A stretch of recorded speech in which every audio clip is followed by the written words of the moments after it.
Hard Knocks last night, I have to say, they just went back to the age-old formula.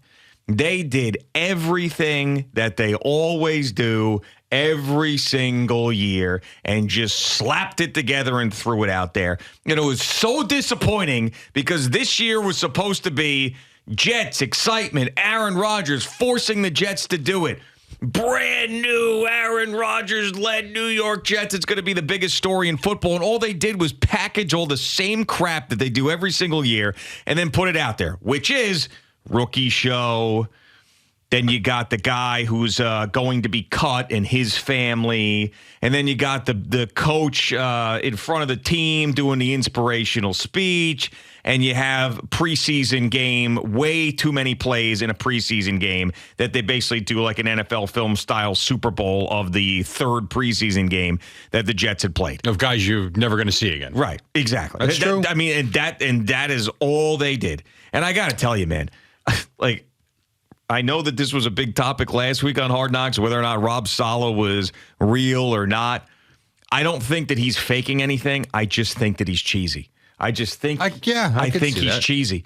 Like, he does not have the je ne sais quoi that a Dan Campbell or one of these football coaches that just stands in front of the team and commands it. He's got to like read stuff. Like, he can't. It doesn't seem like he comes up with it on his own in front of the team. It does seem prepared. Yeah, like he did the crow and the eagle thing, and then he did this competitor, yeah. survivor, and something else. The 4 stages of, what do you call it? The 4 different types of player? I don't know. I mean, I feel like he's just like he's reading some self-help book, and then he is then regurgitating this stuff to the team. You know where he seems like, but where he does seem like he's real and he's the coach, it's on the field. I agree with you. In the in that was a theater room, whatever the hell you call it.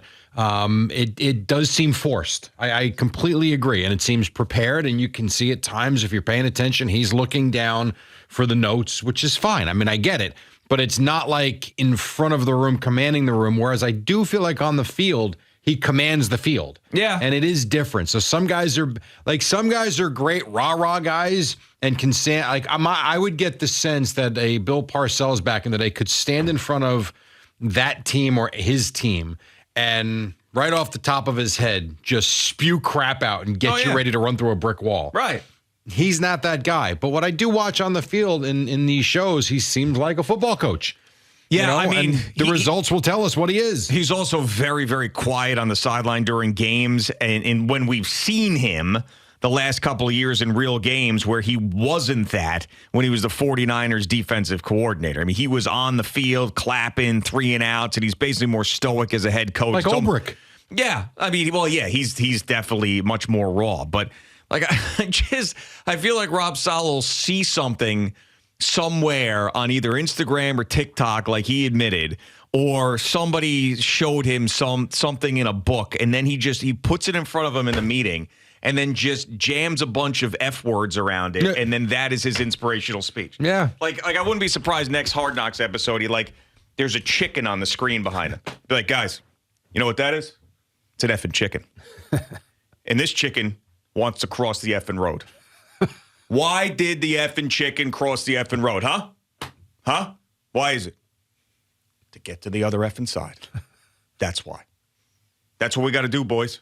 That's what we got to do. We got to be that effing chicken, and we got to get to the other side of the goddamn road. Because this franchise hasn't done that. We've been the chicken that's been on the one side of the road and trying to get across, but our asses are getting effing run over. And we're just a pile of goddamn feathers. You want to be a pile of goddamn feathers? Do you? Do you? Or you want to be the effing chicken that crosses the effing road? F-C mother F. All right, boys, let's go. It's like, what? I mean, it's like, that's what it is.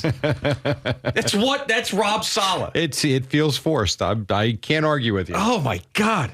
But the proof is going to be in the way they play, and that's all that matters. Like all this other crap. You know, if you think about all the Super Bowl winning head coaches throughout time.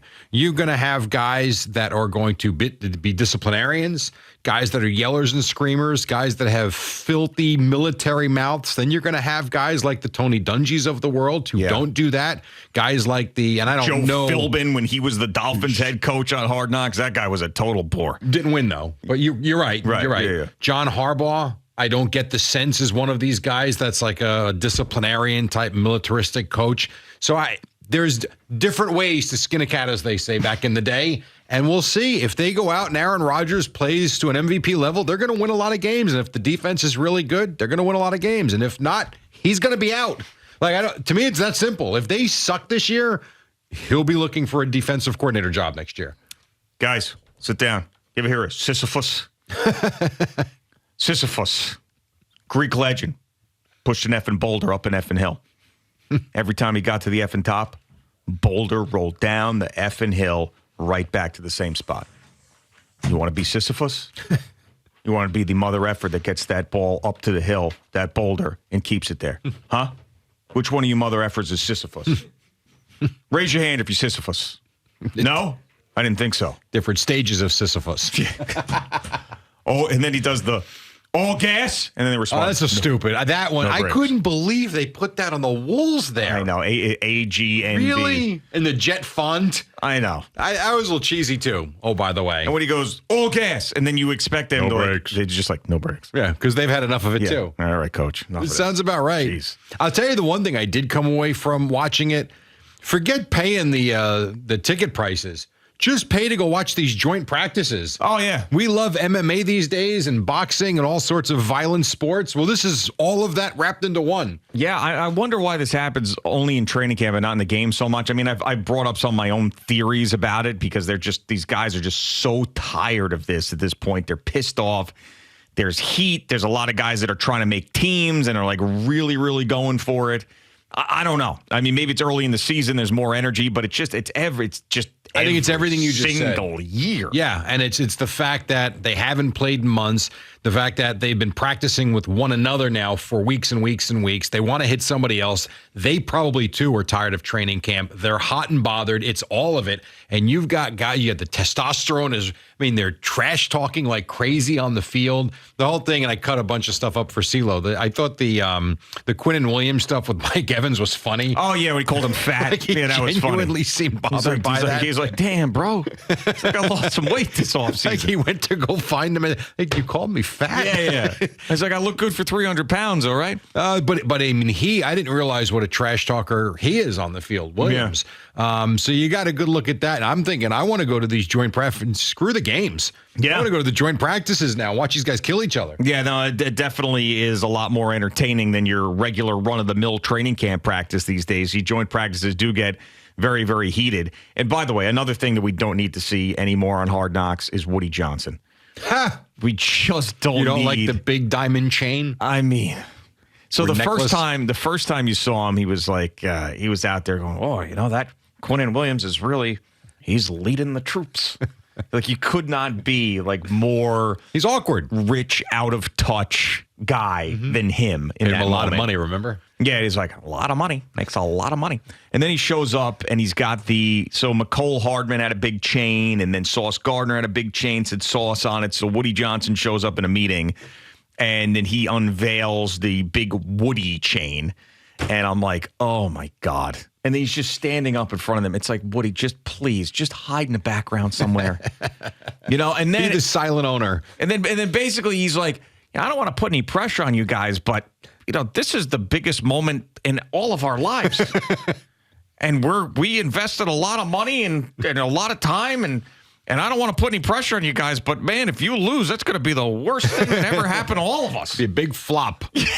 I don't want to put any pressure on you guys, but I mean, what? Yep. I don't know. I mean, I was a little disappointed in it. I got to be honest. I guess I just enjoyed the practice footage, and I enjoyed the one receiver that basically did the entire Eminem. What was the name of that movie? He did 8 Mile. Yeah, where he did that end part where the rap, and like the guys who were doing it with him, like they knew it word for word. And when I'm watching it, I'm sitting there thinking, like, this is what the camaraderie's about. And it's like they're having so much fun, and then the games start. And if you don't win, that fun is right out the window. Like, Yeah. what a difference a month can make. Or if they keep winning, it'll keep being like this, and they'll have a blast. Well, the original rookie show that they did the week before that C.J. Mosley canceled and then said, we got to stop this and you're going to do another one. I mean, that was the worst performance of a rookie show. I don't think I saw that. They all came out in hoods and then they were like introduced themselves and like did like Taekwondo moves. And then it was like, hi, Izzy Anaconda, pa pa pa pa pa pa pa, and they were like, boo, and they were throwing stuff at it. Yeah. And then they started doing some like video game up on the board. It was like, select one of these, and then like they totally lost the crowd. Option A, option B, and they're like, no, boo, you suck. They got it back on this one. Yeah, they did, and I'm like, this is not. I mean, the Rob Saleh. I am knocking, I guess, Rob Saleh a little bit, and like, it's not a knock on the Jets as it is a knock on Hard Knocks. Like, just come up with a little bit different of a formula, will you? I've seen the same thing every single. It was almost impossible to turn this Jets team into a boring hour TV show, and Hard Knocks figured out a way to do it. And it's the same. We're going to do the rookie show. We're going to do the practices. We're going to do the NFL Films game. We're going to do the head coach speak. We're going to get the owner in there for a little bit. We're going to drizzle some interviews in, and then we're just going to package it up and spit it out just like every other team. Like, do you have what would you do differently? I would be Aaron Rodgers nonstop. I would just be around him the entire time. I want to see what he's doing off the field. I want to get these guys away from the practice facility and get their personalities. Like Quinn. Well, the Randall Cobb stuff was cool with his kids and his wife. Yeah, that was good. And they said he was new. Yes, that was good. That was neat. With the wife being pregnant again. But like Sauce Gardner, I want to see him outside the facility. Garrett Wilson, guys like that, personalities. And like, I would also cut the cheesy stuff out. Like, did you need to see Woody Johnson do that? Like, in the Rob Saleh speech was nothing. Like, to me, that hurt him more than it helped him. Yeah, I suppose. I mean, he's kind of what I think he is. Right. You're 100% right. He's not like Rex Ryan. He's not that personality. I think if I had to put a guess onto what I think it is, it's him trying to be the CEO. Like when he was with San Francisco, and guys, people have called and talked about this. We've discussed this. When he was the defensive coordinator, he was rah-rah, in your face, F-bombs flying, good or bad, but that was the case, and he was intense. He's become the head coach, and just especially watching this, it really feels more to me like he's trying to become that CEO type of head coach that is responsible for everything, but is not going to let that part of him show up. And I don't know if that's a good thing or a bad thing. It works for some, for others it doesn't work. Yeah, the Rob Saleh speech last night, like I could see him doing that same thing that Mike did when he got confused by Mr. Rogers and Captain Kangaroo. You know, like I could see Rob Saleh doing that same thing. Hey, listen, boys, there was a killer, trained killer, Navy SEAL, had like 6 or 7 kills on his resume, hand-to-hand combat. I'm telling you, man, this guy was an effing badass. Tattoos up and down his arms. But he changed who he was. He changed. And he got a TV show. And he wore sweaters all the time. This was an assassin. This was an effing killer. And he wore those sweaters to cover up that tattoos because he had all the kills tattooed onto his arm. You know who that guy was? Mr. Rogers. Mr. Rogers. All right. All gas, no brakes. Thanks so much for watching the video. Please like and subscribe. And don't forget to hit the bell so you're notified when we're dropping new content.